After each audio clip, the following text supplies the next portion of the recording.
Hi everyone, welcome to Balu IQ online classes. ఈ వీడియోలో మనం డిస్కస్ చేయబడేటువంటి టాపిక్ ఏంటి అంటే, ఏదైతే మనకి 1857లో జరిగినటువంటి సిపాలి తిరుగుబాటు ఉందో దానికి సంబంధించినటువంటి కొన్ని ఇంపార్టెంట్ ఎంసీక్యూస్ని డిస్కస్ చేద్దామండి.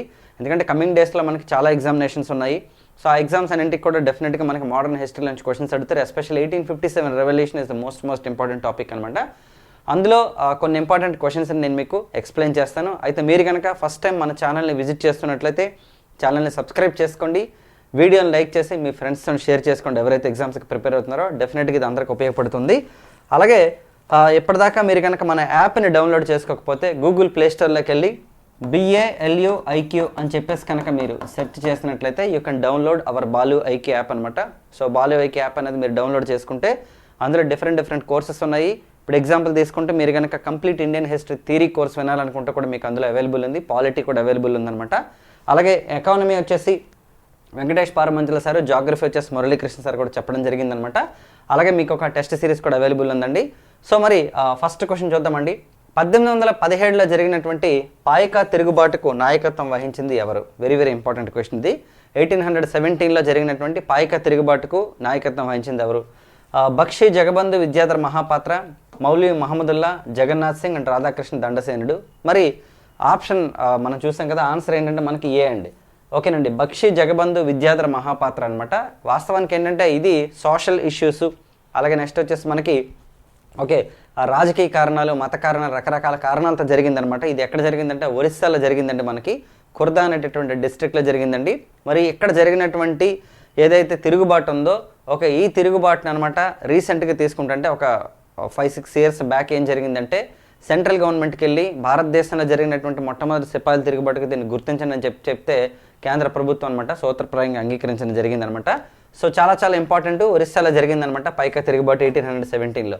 నెక్స్ట్ చూడండి, క్రింది వాళ్ళలో తిరుగుబాట్లు మరియు ఆ కాలంలో గవర్నర్ జనరల్కి సంబంధించి సరికానిది ఏదని అడిగారు ఇక్కడ యాక్చువల్లీ. ఇప్పుడు మనం చూసాం కదా 1817లో పైకా తిరుగుబాటు. సో ఇక్కడ ఆల్రెడీ నెక్స్ట్ పేజ్లో మనం క్వశ్చన్ ఇచ్చాం కాబట్టి నేను మీకు అక్కడ ఎక్స్ప్లెయిన్ చేయలేదు అక్కడ ఎవరున్నారు ఆ టైంలో గవర్నర్ జనరల్ అనేది. ఇక్కడ ఒకసారి చూద్దామండి. చూడండి, ఇక్కడ భారతదేశంలో 1857కి సంబంధించి అంతకంటే ముందు కూడా చాలా తిరుగుబాట్లు జరిగాయి అనమాట. ఆ తిరుగుబాట్లకు సంబంధించి గవర్నర్ జనరల్ సపోర్ట్ ఆ టైంలో ఎవరున్నారు అనేది క్వశ్చన్ ఇక్కడ. అందులో సరికానిది ఏంటని అడిగా. 1806 వెల్లూరు తిరుగుబాటు కట జార్జ్ బర్లో అంట. 1817 పైకా తిరుగుబాటు టైంకి మార్క్వస్ హేస్టింగ్స్ అంట. 1824 బరక్పూర్ తిరుగుబాటు టైంకి అమరెస్ట్ అంట. అలాగే 1857 తిరుగుబాటుకి సంబంధించి డల్హౌసీ అంట. మరి ఇక్కడ అబ్జర్వ్ చేసినట్లయితే ఆన్సర్ వచ్చేసి ఇదండి. ఎందుకంటే సరికానిదని అడిగారు కాబట్టి 1857 సిపాయిల తిరుగుబాటు టైంలో డల్హౌసీ కాదు. Actually Dalhousie was one of the reasons for the 1857 revolutions అనమాట. కానీ తిరుగుబాటు జరిగినప్పుడు మాత్రం ఎవరు అంటే లార్డ్ క్యానింగ్ ఉంటాడు అనమాట యాక్చువల్లీ గవర్నర్ జనరల్గా. So Canning was the governor general అండి. మరి అలాగే తీసుకుంటే మనకి బిఫోర్ అంటే 1857కి ముందే జరిగిన తిరుగుబాట్లు తీసుకుంటే 1806లో వెల్లూరు తిరుగుబాటు జరిగింది. అలాగే 1817లో పైకా తిరుగుబాటు జరిగింది. 1824లో మనకి బరక్పూర్ తిరుగుబాటు జరిగింది. ఏంటి మరి వెల్లూరు తిరుగుబాటు ఏంటంటే ఒకసారి చూస్తే మనకి 1799లో 4th యాంగ్లో మైసూర్ వార్లో అనమాట టిప్పు సుల్తాన్ని చంపేసిన తర్వాత టిప్పు సుల్తాన్ కొడుకు ఎవరైతే ఉంటారో అతను వెల్లూరు కోటలో ఉంటాడనమాట. యాక్చువల్లీ అతని పేరు ఫతే హైదర్ అండి. మరి టిప్పు సుల్తాన్ కూతురు కూడా అతనితో పాటు ఉంటుందన్నమాట. యాక్చువల్లీ అంటే బ్రదర్ అండ్ సిస్టర్స్ ఒకే దగ్గర ఉంటారు వెల్లూరు కోటలోనే. మరి వాళ్ళ సిస్టర్కి అనమాట మ్యారేజ్ చేద్దామని చెప్పేసి ఫతే హైదర్ ఏం చేస్తారంటే 1806లో ఆ టైంలో అనమాట పెళ్లి చేద్దాం అనుకున్న టైంలో కరెక్ట్గా సైనికులందరినీ కూడా ఇన్వైట్ చేస్తారండి పెళ్లికి. ఆ టైంలో సైనికులందరూ ఏం చేస్తారంటే మాకు చాలా ప్రాబ్లం క్రియేట్ చేస్తున్నారు బ్రిటిష్ వాళ్ళు అని చెప్పేసి వాళ్ళ బాధలన్నీ చెప్పుకుంటే ఆ టైంలో అనమాట వీళ్ళంతా కలిపి ఫతే హైదర్ నాయకత్వంలో అనమాట బ్రిటిష్ వాళ్ళ మీద ఫస్ట్ టైం తిరుగుబాటు చేస్తారు 1806లో. అది జరిగింది ఎక్కడంటే మనకి మద్రాసులోని వెల్లూరు కోటలో జరిగిందండి. అదే మనకి వెల్లూరు తిరుగుబాటు. కానీ అప్పుడు జార్జ్ బర్లో ఉంటాడండి గవర్నర్ జనరల్గా, అతను అణిచివేస్తాడు దీన్ని. అండ్ రెండోది తీసుకుంటే ఇప్పుడే మనం తీసుకున్నాం సామాజిక మత కారణాలు మరియు ఆర్థిక కారణాలతో మనకి బక్షి జగబంధు విద్యాధర మహాపాత్ర అనమాట. దీనికి సంబంధించి తిరుగుబాటు చేయడం జరిగింది ఒరిస్సాలోని. మరి దాన్ని అణిచివేసింది ఎవరంటే మార్క్వస్ హేస్టింగ్స్ అండి. సో మార్క్వస్ హేస్టింగ్స్ అనగానే we need to remember that ఇతను 1818లో పేష్వా పదవిని రద్దు చేసినటువంటి గవర్నర్ జనరల్ అనమాట. ఓకేనండి. అలాగే నెక్స్ట్ తీసుకుంటే 1824లో బరక్పూర్ తిరుగుబాటు అండి. ఇది వచ్చేసి అమరెస్ట్ అనమాట. ఇది ఎందుకు జరిగిందంటే వాస్తవానికి ఏంటంటే ఒకప్పుడు సముద్రం కనుక దాటితే హిందూ మతంలో ఒక విశ్వాసం ఏంటంటే అంటే మతాన్ని కోల్పోతారు అని చెప్పేసి ఒక రూల్ ఉండేది అనమాట యాక్చువల్లీ. కానీ ఈ అమరెస్ట్ ఏం చేస్తారంటే సో ఆ విశ్వాసాలన్నింటినీ పక్కన పెట్టి మీరు బర్మాని అటాక్ చేయండి అని చెప్పేసి బంగాళాఖాతం దాటి బర్మాని అటాక్ చేయండి అని చెప్పేసి ఎప్పుడైతే అతను ఆదేశాలు జారీ చేస్తాడో అప్పుడు 1824లో ఏమవుతుందంటే మనకి బరక్పూర్ ప్రాంతంలో మొత్తం అంతా కూడా కలిపి తిరుగుబాటు అనేది చేయడం జరుగుతుంది అనమాట. మన నెక్స్ట్ తీసుకుంటే సిపాల్ తిరుగుబాటు టైంలో డల్హౌసీ అని చెప్పాం కదా, డల్హౌసీ కాదండి, అప్పుడు లార్డ్ క్యానింగ్ ఉన్నాడు అనమాట యాక్చువల్లీ. సో కాబట్టి ఆన్సర్ వచ్చేసి మనకి డి ఇక్కడ. నెక్స్ట్ ఉండి క్రింది వానలో సిపాలి తిరుగుబాటుకు సైనిక కారణాలకు సంబంధించి సరైనటువంటి స్టేట్మెంట్ ఏది? ఎందుకంటే సిపాలి తిరుగుబాటు అనేది ఒక కారణం వల్ల రాలేదండి యాక్చువల్లీ, మల్టిపుల్ రీజన్స్ ఉన్నాయి. మత కారణాలు ఉన్నాయి, సాంఘిక కారణాలు ఉన్నాయి, ఆర్థిక కారణాలు ఉన్నాయి, రాజకీయ కారణాలు, సైనిక కారణాలు, చాలా రీజన్స్ ఉన్నాయన్నమాట యాక్చువల్లీ. వాటిలో ఏదైతే సైనిక కారణాలు ఏవైతే ఉన్నాయో అందులో ఒక 2 స్టేట్మెంట్స్ అనమాట మీకు ఇవ్వడం జరిగింది. మరి ఆ 2 స్టేట్మెంట్స్లో సరి అయినది ఏది అన్నది మనకి ఇక్కడ క్వశ్చన్ అనమాట. చూడండి, ఇక్కడ క్రింది వాళ్ళ సిపాలి తిరుగుబాటుకు సంబంధించి సైనిక కారణాలకు సంబంధించి సరైనటువంటి స్టేట్మెంట్ ఏంటి అంటే ఫస్ట్ది వచ్చేసి మనకి ఇండియన్ పోస్టల్ యాక్ట్ 1854 అండి. ఈ చట్టం ద్వారా భారత్ సిపాయిలకు అందిస్తున్న ఉచిత తపాలా సర్వీసులను రద్దు చేయబడ్డాయి. తర్వాత జనరల్ ఎన్లిస్ట్మెంట్ యాక్ట్ ప్రకారం సముద్రం దాటడం అనేది తప్పనిసరి చేయడం జరిగింది. 2 స్టేట్మెంట్లు ఇచ్చాము ఇక్కడ. సో ఫస్ట్ ఆప్షన్ వచ్చేసి మనకి ఏ అండి, ఓన్లీ 1 కరెక్టా, బి వచ్చేసి ఓన్లీ 2 కరెక్టా, 2 కరెక్టా, బోత్ 1 and 2 కరెక్టా, లేదా ఏది కరెక్ట్ కాదని అడిగాడు ఇక్కడ. సో మనకు వచ్చేసి ఆన్సర్ సి అండి, 2 కరెక్టే. ఎందుకంటే సిపాయిల తిరుగుబాటులో సైనికులకు సంబంధించి తీసుకుంటే మనకి జనరల్ ఎన్లిస్ట్మెంట్ యాక్ట్ అనేది తీసుకొచ్చారండి 1856లో, డల్హౌసీ తీసుకొచ్చాడు యాక్చువల్లీ. ఇందాక మనం చెప్పుకున్నాం ఏంటి, 1824లో ఆమ్రెస్ట్ అనేటటువంటి గవర్నర్ జనరల్ అనమాట, బారక్పూర్లో అనమాట, ఖచ్చితంగా మీరు బర్మాను ఆక్యుపై చేయాలని చెప్పారు. సో దాని తర్వాత ఏం జరిగిందంటే ఎన్లిస్ట్మెంట్ యాక్ట్ ప్రకారం సముద్రం దాటడం తప్పనిసరి అయిపోయింది అనమాట. ఇదివరకు ఏంటంటే రిక్వెస్ట్ చేయడం కానీ లేదంటే కమాండ్ చేయడం జరిగింది. అలా కాకుండా డల్హౌసీ డైరెక్ట్గా చట్టం చేసేస్తారనమాట యాక్చువల్లీ. ఆ చట్టం చేయడం వల్ల ఏమవుతుంటే కంపల్సరీగా నచ్చినా నచ్చకపోయినా 100% జాబ్ కోసం వెళ్లాల్సిందే. సో ఇది వన్ ఆఫ్ ద రీజన్స్ అనమాట. బలవంతంగా మా మీద రుద్దుతున్నారు వీళ్ళ యొక్క ఒపీనియన్స్ అన్ని అని చెప్పేసి ఇది ఒక వన్ ఆఫ్ ద రీజన్స్ అనమాట సైనిక కారణాల్లో. అండ్ 1854లో పోస్టల్ యాక్ట్ తీసుకొచ్చారండి యాక్చువల్లీ. వాస్తవానికి పోస్టల్ సర్వీసెస్ని డల్హౌసీ ఇండియాలో ప్రారంభించినప్పటికీ ఎవరి కోసం తపాలా సర్వీసులు తీస్తారంటే ఎవరైతే సైనికులు ఉంటారో వాళ్ళకి మాత్రం ఎటువంటి తపాలా సర్వీసెస్ ఇవ్వకూడదని చెప్పేసి అనమాట రద్దు చేసేస్తారు 1854లో. దీనివల్ల కూడా చాలా వరకు ప్రాబ్లం వస్తుంది. ఆ తర్వాత మనకు తెలిసింది ఎన్ఫీల్డ్ రైఫిల్స్ని ఇంట్రడ్యూస్ చేస్తాడు లార్డ్ క్యానింగ్ వచ్చి. ఇవన్నీ కూడా మనకి కారణాలుగా చెప్పొచ్చు. తక్షణ కారణం అయితే మాత్రం ఆవు మరియు పంది కొవ్వు ఏదైతే ఉందో వాటిని తోటల్లో ఉపయోగించడం వల్ల అనమాట అది మనకు వచ్చిందని తెలుసును. మరి సో కాబట్టి ఆన్సర్ వచ్చేసి సి అండి. చాలా చాలా ఇంపార్టెంట్ టాపిక్ ఇది. ఎందుకంటే మనం గవర్నర్ జనరల్స్ వైస్రాయ్స్ చదువుతున్నప్పుడు ఎగ్జాక్ట్లీ మనకి గవర్నర్ జనరల్స్ వచ్చేసి 1773 అంటే మనకి రెగ్యులేటింగ్ యాక్ట్ దగ్గర నుంచి 1857 రెవల్యూషన్ వరకు గవర్నర్ జనరల్స్ ఉంటే రెవల్యూషన్ అనేది జరిగిన తర్వాత బ్రిటిష్ వాళ్ళు ఏం చేస్తారంటే ఈస్ట్ ఇండియా కంపెనీకి అనమాట పరిపాలనా హక్కుల్ని తీసేసి వైస్రాయ్ని క్రియేట్ చేయడం జరిగింది ఇండియాలో. మరి 1858 నుంచి 1947 దాకా మనకి వైస్రాయ్స్ రూలింగ్ ఉంది. కాబట్టి ఇది మధ్యలో టాపిక్ కాబట్టి మనకి ఫ్రీడమ్ మూమెంట్లోనే డెఫినెట్గా మనం చదవాల్సినటువంటి టాపిక్ ఇది. రైట్, నెక్స్ట్ క్వశ్చన్ చూద్దామండి. 1857 తిరుగుబాటు ప్రాంతాలు మరియు తిరుగుబాటులకు సంబంధించి సరికానది ఏది? తిరుగుబాటుదారులకు సంబంధించి ఓకేనండి. తిరుగుబాటు ప్రాంతాలు మరియు తిరుగుబాటుదారులకు సంబంధించి సరికానది ఏది? ఎందుకంటే ఇది కూడా ఇంపార్టెంట్. ఎందుకంటే 1857 రెవల్యూషన్ చదివేటప్పుడు కొన్ని కీ పాయింట్స్ ఉంటాయన్నమాట యాక్చువల్లీ.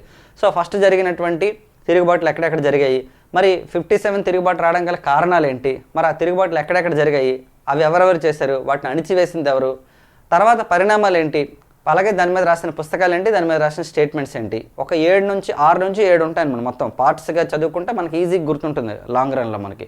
సో అలా నేను మీకు కంప్లీట్గా థియరీ క్లాస్ అనేది నేను మీకు యాప్లో ఇవ్వడం జరిగిందనమాట కంప్లీట్గాను. సో ఇలా ప్రతి టాపిక్ కూడాను ఎలా చదువుకోవాలి ముందు చెప్తూ ఇంట్రడక్షన్ దానికి సంబంధించి డీటెయిల్గా అనమాట మీకు షార్ట్ కట్లో ఈజీగా మీకు చెప్పడం జరిగింది. మీరు కావాలంటే యాప్లో మీరు కావాలంటే డెమోస్ ఒకసారి చూడొచ్చు. రైట్, చూడండి 1857 ప్రాంతాలు మరియు తిరుగుబాటుదారులకు సంబంధించి తీసుకుంటే ఢిల్లీలో భక్త ఖాన్, లక్నోలో బేగం హజరత్ మహల్, ఝాన్సీలో లక్ష్మీబాయి, ఫైజాబాద్లో వచ్చేసి నానా సాహెబ్. మరి ఆన్సర్ తీసుకుంటే మనకి ఫైజాబాద్లో నానా సాహెబ్ కాదండి యాక్చువల్లీ. నానా సాహెబ్ ఎక్కడంటే మనకి కాన్పూర్లో ఫైట్ చేస్తారనమాట యాక్చువల్లీ. మరి ఫైజాబాద్లో ఎవరండి చేస్తారంటే మనకి మౌల్వీ మహమ్మదుల్లా అని అతను చేస్తాడు యాక్చువల్లీ. మౌల్వీ మహమ్మదుల్లా అని అతను చేస్తాడనమాట యాక్చువల్లీ. మరి ఢిల్లీలో భక్త ఖాన్ ఎవరండి అంటే ఇతను 1857 రెవల్యూషన్ టైంకి అనమాట అప్పటి మొఘల్ ఎంపరర్ ఎవరంటే బహదూర్ షా II అండి. ఆ బహదూర్ షా IIకి అనమాట ఒక కమాండర్ ఉంటాడనమాట, ఆయన పేరు భక్త ఖాన్ యాక్చువల్లీ. ఎందుకంటే మొఘల్స్ మనకి 2 రకాలు, ఒకళ్ళు గ్రేటర్ మొఘల్స్, 2 లేటర్ మొఘల్స్ అనమాట. సో గ్రేటర్ మొఘల్స్ ఎవరైతే ఉన్నారో వాళ్ళు 1526 నుంచి 1707 దాకా ఉన్నారండి, ఔరంగజేబ్ వరకు. ఔరంగజేబ్ తర్వాత ఉన్న వాళ్ళంతా కూడా మనకి మలి మొఘళ్ళ కిందకు వస్తారనమాట 1857 వరకు, 1707 దగ్గర నుంచి. ఎప్పుడైతే 1764లో బక్సార్ యుద్ధంలో బెంగాల్ నవాబుతో ఉన్నటువంటి అంటే బెంగాల్ నవాబుకి సపోర్ట్ చేసినటువంటి షా ఆలం II మొఘల్ ఎంపరర్ అంటే మొఘల్ ఎంపరర్ షా ఆలం II ఎప్పుడైతే ఓడిపోతారో అప్పటి నుంచి బ్రిటిష్ వాళ్ళు ఏం చేస్తారంటే మొఘల్ ఎంపరర్కి పెన్షన్ ఇవ్వడం స్టార్ట్ చేస్తారనమాట. ఆ తర్వాత అక్బర్ II అనేటటువంటి మొఘల్ ఎంపరర్కి పెన్షన్ కూడా ఆపేస్తారు. దానికి రాజా రామ్మోహన్ రాయ్ గారు అనమాట సపోర్ట్ చేస్తారు. ఏంటి, అతని యొక్క పెన్షన్ని పునరుద్ధరించడం కోసం. అందుకని అతనికి రాజా అనే బిరుదు కూడా ఇవ్వడం జరుగుతుంది అక్బర్ టు. మరి ఆ తర్వాత కాలంలో ఏమవుతుందంటే ఎవరైతే ఈ బహదూర్ షా ఉంటారో అతన్ని ఓకే మళ్ళీ భారతదేశానికి అనమాట మంచి రోజులు వస్తున్నాయి, సో మీరే రూలింగ్లోకి రావాలి, బ్రిటిష్ వాళ్ళ యొక్క సైన్యాన్ని వాళ్ళ యొక్క పరిపాలన అంతం చేయాలని చెప్పేసి ఓకే ఒక రెవల్యూషన్ తీసుకొస్తారనమాట యాక్చువల్లీ. సో అప్పుడు ఆ రెవల్యూషన్లో భాగంగా అనమాట బక్త ఖాన్ సపోర్ట్ చేస్తారు ఎవరినంటే బహదూర్ షాని. కాబట్టి ఢిల్లీలో నాయకత్వం వహించింది బక్త ఖాన్. అంటే నెక్స్ట్ లక్నోలో తీసుకుంటే మనకి బేగం హజరత్ మహల్ అనమాట. సో వాస్తవానికి తీసుకుంటే బేగం హజరత్ మహల్ ఓకే మనకి ఇక్కడ కనుక అబ్జర్వ్ చేసినట్లయితే ఎవరైతే అయోధ్య నవాబ్ అంటే అవధ్ అనేటటువంటి ప్రాంతం ఉందండి, ఈ అవధ్ ఏదైతే ఉందో 1856లో దీన్ని తీసుకుంటారనమాట. అంటే పరిపాలన సరిగ్గా లేదని నెపంతో అనమాట తీసుకుంటారండి. ఆ పరిపాలన నెపంతో తీసుకున్నప్పుడు ఏమవుతుందంటే ఎవరైతే అవధ్ నవాబ్ ఉంటారో అతని యొక్క భార్య అనమాట ఓకే యుద్ధం చేయడం జరుగుతుంది అనమాట. యాక్చువల్ అంటే ఎగనిస్ట్గా అనమాట చేస్తారనమాట. మరి అలాగే బేగం హజరత్ మహల్ ట్రోఫీ కూడా మనకి ఫుట్బాల్లో మనకి మెన్షన్ చేయడం జరిగింది, చాలాసార్లు ఎగ్జామ్లో క్వశ్చన్ అడిగారు.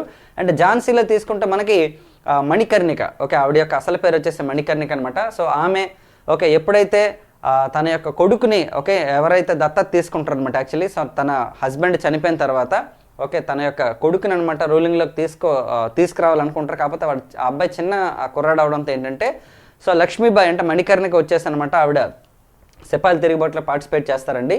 సో కాకపోతే అలా ఆవిడ పార్టిసిపేట్ చేసి ఆవిడ యొక్క అంటే డల్హౌసీ యొక్క సైన్యాన్ని కూడా వెనక్కి తిప్పేస్తారనమాట యాక్చువల్లీ. సో అప్పటి నుంచి అనమాట ఆవిడకి ఏంటంటే లక్ష్మీబాయి అని చెప్పేసి టైటిల్ ఇస్తారు యాక్చువల్లీ.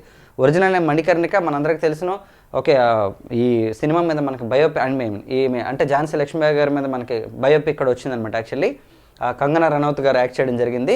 మరి అలాగే ఝాన్సీలో లక్ష్మీబాయి ఫైజాబాద్లో తీసుకుంటే మనకి ఎవరంటే మౌలి మహమ్మదుల్లా అండి. మరి నానా సాహెబ్ ఎక్కడ చేస్తారంటే కాన్పూర్లో చేస్తారు actually. Nana Saheb very very important. మరి నానా సాహెబ్ యొక్క అసలు పేరు అడిగాడు ఒకసారి. నానా సాహెబ్ యొక్క అసలు పేరు ఏంటంటే మనకి దోండు పంత్.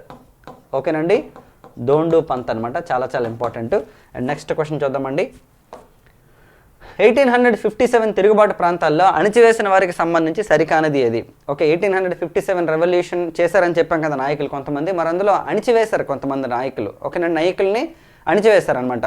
సో మరి అలా అణిచివేసినటువంటి బ్రిటిష్ వాళ్ళు ఎవరో చూద్దాం ఒకసారి. ఢిల్లీలో హడ్సన్ అనే వ్యక్తి అణిచివేశారట, కాన్పూర్లో క్యాంప్బెల్ అట, లక్నోలో టేలర్ అండ్ ఐర్ అణిచివేశారట, ఝాన్సీలో జనరల్ హ్యూగ్రోస్ అంట, ఫైజాబాద్లో జగన్నాథ్ సింగ్ అంట. మరి వీళ్ళలో సరికానిది ఏంటని అడిగారండి మనకి ఇక్కడ. సో వీళ్ళలో సరికానిది ఏంటంటే మనకి లక్నో ప్రాంతం అండి. లక్నోలో కూడా క్యాంప్ బెల్లే, గుర్తుపెట్టుకోండి. కాన్పూర్ మరియు లక్నో ఈ రెండు ప్రాంతాల్లో కూడా తిరుగుబాటుదారులను అణిచివేసింది ఎవరండి అంటే బ్రిటిష్ జనరల్ వచ్చేసి క్యాంప్ బెల్ అనమాట యాక్చువల్లీ. మరి టేలర్ అండ్ ఐర్ ఎక్కడ అణిచివేశారని అంటే ఓకే జగదీష్పూర్ అండి. ఓకే అర్రా లేదా జగదీష్పూర్ అనమాట. ఇక్కడ ఎక్కడంటే మనకి బీహార్ అనమాట, కొన్వర్ సింగ్ అనమాట అక్కడ ఎగనిస్ట్గా ఫైట్ చేస్తారు అతను. సో అతని టైంలో అక్కడ ఆ ప్రాంతాలను అణిచివేసింది ఎవరంటే టేలర్ అండ్ ఐర్ అణిచివేస్తారనమాట యాక్చువల్లీ. మరి ఇక్కడ ఇంకా అబ్జర్వ్ చేసినట్లయితే ఇక్కడ మనం జగన్నాథ్ సింగ్ అన్నామండి, ఫైజాబాద్ ప్రాంతం అనమాట. ఇతను వచ్చేసి పుల్వామా అనే ప్రాంతానికి చెందినటువంటి రాజు అనమాట, జగన్నాథ్ సింగ్ అనమాట. మరి ఇలా ఏంటంటే కొంతమంది ఓకే భారతదేశంలో ఏంటండి అంటే బ్రిటిష్ వాళ్ళకి కొంతమంది సహకరిస్తారనమాట. అది కూడా వన్ ఆఫ్ ద రీజన్స్ అండి యాక్చువల్లీ. ఎందుకంటే దీన్ని బ్రేక్ వాటర్స్ అంటారు. బ్రిటిష్ వాళ్ళని అడిగారనమాట, మీరు సిపాయిల తిరుగుబాటులో గెలవడం గల ఒక కారణం చెప్పండి ఏంటంటే బ్రేక్ వాటర్స్. బ్రేక్ వాటర్స్ అంటే అర్థం ఏంటంటే కొంతమంది భారతీయులు ఓకే అంటే ఎగ్నెస్ట్గా చేస్తున్నప్పుడు కూడాను కొంతమంది ఏం చేస్తారంటే బ్రిటిష్ వాళ్ళకి సహకరించడం వల్ల ఏమవుతుందంటే అంటే ఏమవుతుంది ఆ ఫ్లో అనేది పోతుంది. అందుకని వాటర్ అనేది ఫ్లోలో వెళ్తుంటే దాన్ని అడ్డుకట్ట వేయడం బ్రేక్ వాటర్. వాస్తవానికి తీసుకుంటే ఆ బ్రేక్ వాటర్స్ అనమాట బ్రిటిష్ వాళ్ళకి సపోర్ట్ చేయడం వల్ల సిపాయిల తిరుగుబాటు అనేది ఫెయిల్ అయిందని చెప్పొచ్చు. వన్ ఆఫ్ ద రీజన్స్ అనమాట. చాలా ఫ్యాక్టర్స్ ఉన్నాయి, అందులో ఇది ఒకటి. బ్రేక్ వాటర్స్ అంటే ఒక ఫ్యాక్టర్ అనమాట. ఇది కూడా చాలాసార్లు మనకి ఎగ్జామ్స్లో అడగడం జరిగింది. చాలా చాలా ఇంపార్టెంట్ అండి. సో ఢిల్లీలో హడ్సన్ అణిచివేశారు, కాన్పూర్లో క్యాంప్బెల్, లక్నోలో వచ్చేసి మళ్ళీ క్యాంప్బెల్లే, లక్నోలో కూడా క్యాంప్బెల్లే గుర్తుపెట్టుకోండి. మరి ఝాన్సీలో తీసుకుంటే జనరల్ హ్యూగ్రోస్ అనమాట, ఫైజాబాద్లో Jagannath Singh. Very very important ఇదంతా కూడా. రైట్, నెక్స్ట్ చూడండి. సో నెక్స్ట్ క్వశ్చన్ చూద్దామండి. 1857 సిపాయిల తిరుగుబాటుకు సంబంధించి సరైనటువంటి స్టేట్మెంట్ ఏది? చూడండి, ఇక్కడ సిపాయిల తిరుగుబాటు అనేది జరిగింది, అందులో సరైనటువంటి స్టేట్మెంట్ తీసుకుంటే తిరుగుబాటుకు తక్షణ కారణం వచ్చేసి ఆవు మరియు పందికొవ్వుతో చేసినటువంటి తోటాలంట. అంటే ఏదైతే రెవల్యూషన్ ఉందో ఓకే దానికి గల ప్రధానమైన కారణం ఏంటంటే మనకి ఆవు మరియు పందికొవ్వుతో చేసినటువంటి తోటాలు. రెండోది తీసుకుంటే పశ్చిమ బెంగాల్లో బరక్పూర్ రెజిమెంట్లో తిరుగుబాటు చేసిన ఆంగ్లేయులపై కాల్పులు జరిపినవారు మంగల్ పాండే అంట. ఓకేనండి, బారక్పూర్ అనే ప్రాంతంలో అనమాట ఓకే కాల్పులు జరిపిన వారు అంటే మంగల్ పాండే అనమాట. నెక్స్ట్ తీసుకుంటే ఓకే మూడో స్టేట్మెంట్ సిపాయిలు వధించినటువంటి ఎర్రకోటలోని బ్రిటిష్ రెసిడెంట్ అధికారి పేరు సైమన్ రిప్లీ అంట. ప్లస్ ఆల్ ద అబౌవ్ ఉంటుంది. సో ఆబ్వియస్లీ ఇవన్నీ స్టేట్మెంట్లు కరెక్టే కాబట్టి ఆన్సర్ వచ్చేసి డి అండి, ఆల్ ద అబౌవ్ అనమాట ఆన్సర్ వచ్చేసి. చూడండి ఇక్కడ 1857 రెవల్యూషన్ ఏదైతే ఉందో మనకి, ఈ రెవల్యూషన్ జరగడానికి గల చాలా కారణాలు ఉన్నాయని చెప్పుకున్నాం. అందులో ప్రధానమైన కారణం ఏంటంటే లార్డ్ క్యానింగ్ అనేటటువంటి గవర్నర్ జనరల్ ఏం చేస్తారంటే ఇండియాలో ఎన్ఫీల్డ్ రైఫిల్స్ని తీసుకొచ్చి వాటిలో తోటాలు ఏవైతే ఉంటాయో వాటి అనమాట ఆవు మరియు పందికోత తయారు చేయించినట్టు అనమాట ఒక రోమర్ క్రియేట్ అవుతుంది. ఫస్ట్ అతను ఎన్ఫీల్డ్ రైఫిల్స్ ఇంట్రడ్యూస్ చేస్తారు. తర్వాత అనమాట ఏమవుతుందంటే ఈ న్యూస్ అనేది అందరికీ తెలిసిపోతుంది అనమాట. ఎప్పుడైతే న్యూస్ అనేది అందరికీ తెలిసిపోతుందో ఇవి వాడటానికి నిరాకరిస్తారండి. అందులో ఫస్ట్ టైం వాడటానికి నిరాకరించిన వ్యక్తి ఎవరంటే మంగల్ పాండే అనమాట. చాలా చాలా ఇంపార్టెంట్ పర్సన్ ఇతను. మరి మంగల్ పాండే ఎప్పుడైతే వ్యతిరేకిస్తారో వెంటనే అక్కడ ఉన్నటువంటి బ్రిటిష్ అధికారి ఏం చేస్తారంటే వెంటనే మంగల్ పాండే మీద చర్యలు తీసుకోమని పక్కన ఉన్నటువంటి ఈశ్వర్ పాండే అని అతనికి చెప్తారండి. అతను వినకుండా ఏం చేస్తారంటే అధికారిని కాల్చి చంపేస్తారనమాట. సో ఆ తర్వాత నెక్స్ట్ తీసుకుంటే మనకి సిపాయిలు తర్వాత ఏం చేస్తారంటే మొత్తానికి ఎవరైతే అక్కడ మంగల్ పాండే ఈశ్వర్ పాండే ఎవరైతే ఉన్నారో వాళ్ళిద్దరిని కూడా వధించేసిన తర్వాత ఏం చేస్తారంటే వీళ్ళందరినీ తీసుకొని దాదాపు మనకి 1857 మార్చి 29న అనమాట ఏం చేస్తారంటే వీళ్ళిద్దరిని కూడా ఉరి తీసేస్తారనమాట. యాక్చువల్లీ తర్వాత ఏంటంటే ఏవైతే తోటాలు ఉన్నాయో వాటిని వాడడానికి నిరాకరించినటువంటి దాదాపు 85 మందిని అనమాట ఉద్యోగాల నుంచి తీసేసి వాళ్ళందరినీ కూడా జైల్లో పెట్టేస్తారండి. తర్వాత ఏమవుతుందంటే ఈ 85 మందిని కూడా విడిపించుకొని వెళ్ళి చూడండి ఇక్కడ సిపాయిలు వధించినటువంటి ఎర్రకోటలో అక్కడ రెసిడెంట్ అధికారి ఉంటాడనమాట. 85 మెంబర్స్ని కూడా వాళ్ళు జైలు చేసినటువంటి పర్సన్ ఎవరైతే ఉన్నారో అంటే అక్కడ జైల్లో పెట్టేస్తారు వాళ్ళందరూ. నేను ఆ ఏరియాలో ఎవరైతే సైమన్ రిప్లీ అనే అతను ఉంటాడో అతన్ని చంపి 85 మందిని విడిపించి సో అప్పుడు అనమాట తిరుగుబాటు అనేది ఉధృతం అవుతుంది. యాక్చువల్లీ చాలా ఇంపార్టెంట్ స్టేట్మెంట్లు ఈ మూడు కూడాను మనకి ఎగ్జామ్స్లో చాలాసార్లు అడిగాడు అనమాట. మరి నెక్స్ట్ క్వశ్చన్ చూద్దామండి. రైట్, చూడండి సిపాయిల తిరుగుబాటు ప్రారంభమైనటువంటి తేదీ ఇది చాలా ఇంపార్టెంట్. అందుకని నేను మీకు సపరేట్గా ఇచ్చాను. మీకు ఎక్కడే చెప్పొచ్చు యాక్చువల్లీ, కానీ ఎందుకు చెప్పలేదంటే సపరేట్గా చెప్దామనే ఉద్దేశంతో అనమాట. ఎందుకంటే చాలాసార్లు అనమాట ఇది మనకి సింపుల్ క్వశ్చన్ కానీ అనిపిస్తే కానీ ఒకసారి టక్కునే మనం ఇయర్ కానీ లేదంటే డేట్ కానీ తప్పెట్టేసే అవకాశం ఉంటుందండి. సిపాయిల తిరుగుబాటు ప్రారంభమైనటువంటి తేదీ చాలామంది 1856 అని కూడా అనుకుంటారు. యాక్చువల్లీ చూడండి ఇక్కడ 1856 May 15th, 57 May 10th Meerut, ఇక్కడ ఝాన్సీ ఇచ్చాం. 1856 June 10th Kanpur, 1857 July 10th Meerut. So చూసుకుంటే మనకి 1857 May 10th అండి మేరట్లో స్టార్ట్ అయింది అనమాట. యాక్చువల్లీ 1857 అనమాట మనకి మేరట్లో స్టార్ట్ అయిందండి. May 10th స్టార్ట్ అయిందనమాట సిపాయిల తిరుగుబాటు అనేది. ఎందుకంటే అంటే ఎవరైతే కొంతమంది సిపాయిలు ఉంటారనమాట వాళ్ళని కొంతమంది లేడీస్ అనమాట దూషిస్తారనమాట. సో దీంతో ఏమవుతుందంటే వెంటనే సిపాయిలకి అనమాట కోపం వచ్చి ఏం చేస్తారంటే కరెక్ట్గా మేరట్ అనే ప్రాంతంలో అనమాట బ్రిటిష్ వాళ్ళ మీద ఎగనిస్ట్గా ఫైటింగ్ అనేది స్టార్ట్ చేసి ఇందాక మనం చెప్పుకున్నట్టు అనమాట ఎర్రకోట దగ్గరలో ఉన్నటువంటి ఎవరైతే సిపాయిల్ని బంధించారో వాళ్ళందరినీ కూడా విడిపించి అక్కడ ఉన్నటువంటి రెసిడెంట్ అధికారి సైమన్ రిప్లీని చంపి తిరుగుబాటు అనేది స్టార్ట్ చేస్తారనమాట యాక్చువల్లీ. సో కాబట్టి ఇది చాలా చాలా ఇంపార్టెంట్ డే అనమాట 1857 May 10th. సో ఇక్కడ నుంచి కూడా ఆల్మోస్ట్ మనకి దేశం మొత్తం కూడా తిరుగుబాట్లు అనేవి జరుగుతాయి. మరి అల్టిమేట్గా తీసుకుంటే 1857 తిరుగుబాటు అనేది జరిగిన తర్వాత బ్రిటిష్ ప్రభుత్వం ఏం చేస్తుందంటే సో ఇలాంటి తిరుగుబాట్లను మళ్ళీ రిపీట్ కాకుండా ఉండాలి, వాళ్ళకి సంబంధించినటువంటి సెన్సిబిలిటీస్లో మనం ఇన్వాల్వ్ అవ్వకుండా ఏం చేయాలి అంటే ఫస్ట్ ఈస్ట్ ఇండియా కంపెనీ యొక్క పరిపాలనను తీసేసి దాని ప్లేస్లో కింగ్ లేదా క్వీన్ రూల్ చేస్తారని చెప్పేసి ఒక ప్రకటన చేస్తారండి. దీన్నే మనకి విక్టోరియా మహారాణి ప్రకటన అని చెప్తారనమాట. మనకి 1857లో వచ్చింది గుడ్ గవర్నెన్స్ యాక్ట్గా చెప్తారు యాక్చువల్లీ. అంటే మనకి సుపరిపాలన చట్టంగా చెప్తారు. సో ఈ సుపరిపాలన చట్టం దగ్గర నుంచి 1858 నుంచి 1947 దాకా మనకి వైస్రాయ్స్ రూల్ చేశారు. అలాగే చివరి గవర్నర్ జనరల్ ఎవరండి అంటే లార్డ్ క్యానింగ్, అలాగే మొట్టమొదటి వైస్రాయ్ కూడా లార్డ్ క్యానింగ్ ఉంటాడనమాట. సో చివరి వ్యక్తి ఎవరండి అంటే మనకి మౌంట్ బాటన్. అంటే స్వతంత్రం వచ్చినప్పుడు బ్రిటిష్ వైస్రాయ్ మౌంట్ బాటన్ అనమాట. అతను వెళ్ళిపోయిన తర్వాత భారతీయ గవర్నర్ జనరల్ తీసుకుంటే మనకి రాజగోపాలాచారి గారు. రైట్, చాలా ఇంపార్టెంట్. నెక్స్ట్ చూడండి సిపాయిల తిరుగుబాటు కారణమైనటువంటి రాజ్య సంక్రమణ సిద్ధాంతాన్ని ఏ గవర్నర్ జనరల్ ఏ సంవత్సరంలో ప్రారంభించారంట. ఎందుకంటే రాజ్య సంక్రమణ సిద్ధాంతం అంటే ఏంటండి అంటే ఫస్ట్ తీసుకుంటే మనకి దీన్ని ఇంగ్లీష్లో డాక్ట్రిన్ ఆఫ్ ల్యాప్స్ అంటారనమాట. ఈ డాక్ట్రిన్ ఆఫ్ ల్యాప్స్ అనేది వన్ ఆఫ్ ద రీజన్స్ అండి. అంటే సిపాయిల తిరుగుబాటు జరగడానికి రాజకీయ కారణాలు ఏవైతే పొలిటికల్ రీజన్స్ ఏవైతే ఉన్నాయో దాంట్లో ఇది ఒకటి ఇంపార్టెంట్ అనమాట. Actually doctrine of the lapse అనమాట. ఏంటి డాక్ట్రిన్ ఆఫ్ ల్యాప్స్ అంటే ఏ రాజుకైనా సరే కొడుకు లేకపోతే వారసత్వం అనేది లేకపోయినట్లయితే ఆ ప్రాంతాన్ని అనమాట బ్రిటిష్ ఈస్ట్ ఇండియా కంపెనీ తీసుకుంటుందని చెప్పేసి ఒక చట్టం చేస్తాడు ఇతను. యాక్చువల్లీ దీని మీద చాలా వివాదం వస్తుందండి యాక్చువల్లీ. మరి ఎప్పుడు చేస్తారో చూద్దాం. ఓకే, మరి 1848 Dalhousie, 1840 Charles Metcalfe, 1857 Lord Canning, 1846లో డల్హౌసీ. మన ఆన్సర్ తీసుకుంటే 1848లో వస్తుందండి రాజ్య సంక్రమణ సిద్ధాంతం. మరి దాని ప్రకారం ఓకే బ్రిటిష్ వాళ్ళు తీసుకున్నటువంటి మొట్టమొదటి ప్రాంతం ఏంటంటే సతారా అనే ప్రాంతాన్ని తీసుకుంటారు 1848లో. మనం ఆల్రెడీ ఒకసారి చెప్పాం ఏంటంటే మనకి మరాఠా యుద్ధాలు జరిగినప్పుడు, అంటే ఆంగ్ల మరాఠా యుద్ధాలు జరిగినప్పుడు 1818లో అనమాట ఏం చేస్తారంటే పేష్వా పదవిని తీసేసి ఓకే శివాజీ కుటుంబం యొక్క గౌరవాన్ని కాపాడడం కోసం బ్రిటిష్ ప్రభుత్వం ఏం చేస్తుందంటే సతారా అని చెప్పేసి ఒక చిన్న ప్రాంతాన్ని క్రియేట్ చేస్తుంది యాక్చువల్లీ. సో ఆ ప్రాంతాన్ని కూడా 1848లో రాజ్య సంక్రమణ సిద్ధాంతం ద్వారా కలిపేస్తాడు డల్హౌసీ. తర్వాత 1856లో రాజ్య సంక్రమణ సిద్ధాంతం అని మనం చెప్పలేం కానీ పరిపాలన అంటే దుష్పరిపాలన నెపంతో ఏం చేస్తారంటే అవధ్ అనే ప్రాంతాన్ని అనమాట తీసేసుకుంటాడు యాక్చువల్లీ. సో కాబట్టి ఇలా బ్రిటిష్ వాళ్ళ యొక్క ఇది జరుగుతుందండి. మీరు ఇంకా తర్వాత కూడా చదవాల్సింది ఏంటంటే దీని మీద ఎవరు ఎలాంటి స్టేట్మెంట్స్ ఇచ్చారు, దీనికి రిలేటెడ్ బుక్స్ ఏంటి అన్నది కూడా ఇంపార్టెంటే. అండ్ మనం నెక్స్ట్ వీడియోలో ఇంక పాసిబుల్ అయితే డెఫినెట్గా మరో వీడియో కూడా చేద్దామండి 1857 రెవల్యూషన్ మీద ఇంకా ఇంపార్టెంట్ క్వశ్చన్స్తోని. అండ్ మీరు ఎప్పటిదాకా కనుక మన యాప్ని డౌన్లోడ్ చేసుకోకపోతే గూగుల్ ప్లే స్టోర్లోకి వెళ్ళి బాలు ఐక్యూ అని చెప్పేసి కనుక మీరు సెర్చ్ చేస్తే మీరు ఓకే యాప్ని డౌన్లోడ్ చేసుకోవచ్చు. ఇందులో కంప్లీట్గా ఇండియన్ హిస్టరీ పాలిటీ నేను చెప్పడం జరిగింది. మీకు ఎంత టఫెస్ట్ కాన్సెప్ట్ అయినా సరే మీకు సింపుల్గా ఎక్స్ప్లెయిన్ చేయడం జరిగింది అనమాట. సో చాలామంది స్టూడెంట్స్ మంచి ఫీడ్బ్యాక్ ఇచ్చారు. అండ్ ఓకే మీకు త్వరలో ఇంకొన్ని కోర్సెస్ కూడా రాబోతున్నాయి. ఈ వీడియోని మీ ఫ్రెండ్స్తో షేర్ చేసుకోండి. ఈరోజు మార్నింగ్ ఆల్రెడీ మనం G20 ఏదైతే మనకు జరిగిందో దానికి సంబంధించినటువంటి MCQస్ని కూడా ప్రొవైడ్ చేయడం జరిగింది. మన టెలిగ్రామ్ ఛానల్ రెగ్యులర్గా ఫాలో అవ్వండి, అందులో యాక్టివ్గా ఉండండి. అందులో పెట్టే వీడియోస్ కానీ లేదంటే మీకు పెట్టే మెటీరియల్ కానీ మీరు డౌన్లోడ్ చేసుకోండి అండ్ వీడియోస్ అనేది మీరు చెక్ చేసుకోండి. Thank you very much all of you and wish you all the best.